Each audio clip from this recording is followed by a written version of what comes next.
സാബുവിൻ്റെ economy ഈ പറയുന്ന പോലെ കാര്യമായിട്ട് മുന്നോട്ട് പോയിട്ടൊന്നുമില്ല.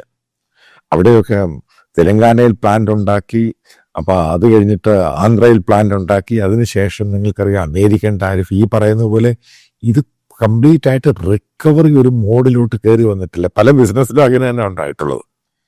കാരണം ഈ കോവിഡുമായി ബന്ധപ്പെട്ട് ഇവരയച്ചിരിക്കുന്ന പല ഷിപ്മെന്റും പലതും പലയിടത്തും നിർത്തുകയും തിരികെ വരികയും ഒക്കെ ചെയ്തിട്ടുണ്ട്.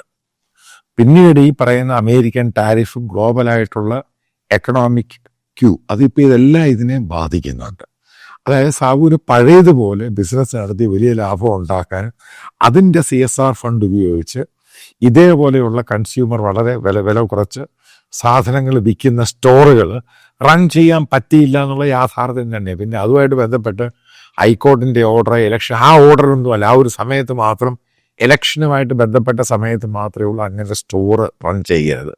അതിനുശേഷം അതൊക്കെ റൺ ചെയ്യുക. പിന്നീട് റൺ ചെയ്യാതിരുന്നതും മറ്റുള്ള പഞ്ചായത്തിൽ ഇതേപോലെ സ്റ്റോറുകൾ റൺ ചെയ്യാത്തതിൻ്റെ കാരണം സാബുവിൻ്റെ കയ്യിൽ പഴയ പോലെയുള്ള സാമ്പത്തിക ഭദ്രമല്ലാതെ അതിൻ്റെ കാരണം. അതായത് റിയാലിറ്റി നമ്മൾ മനസ്സിലാക്കണം. അതുകൊണ്ടാണ് മറ്റു പഞ്ചായത്തുകളൊന്നും സ്റ്റോർ തുറക്കാതിരുന്നത് തന്നെ. അതാണ് റീസൺ.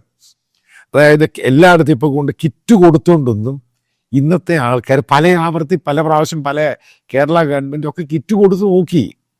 അപ്പോൾ കിറ്റ് ഒരു പ്രാവശ്യം അല്ലെങ്കിൽ 2 പ്രാവശ്യം നിങ്ങൾ സക്സസ് ആകും. അത് കഴിഞ്ഞിട്ട് പിന്നെ എന്ത് ചെയ്യും?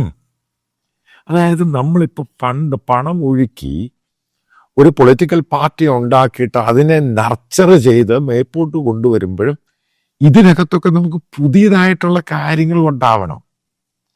ഇത് വലിയ ഘടകമാണ്. അല്ലാതെ ഈ ജനാധിപത്യ ഇന്ത്യയിൽ പെർമനൻ്റ് ആയിട്ട് നിങ്ങൾക്ക് പണം മുടക്കി പൊളിറ്റിക്കൽ പാർട്ടി ഉണ്ടാക്കിയിട്ട് റൺ ചെയ്യാൻ സാധിക്കുമെങ്കിൽ എൻ്റെ ചോദ്യമാണ് കൃത്യമായിട്ട് 2020-കാരോട്, അങ്ങനെയാണെങ്കിൽ ഇന്ത്യയിൽ എത്രയോ പണക്കാരുണ്ട്.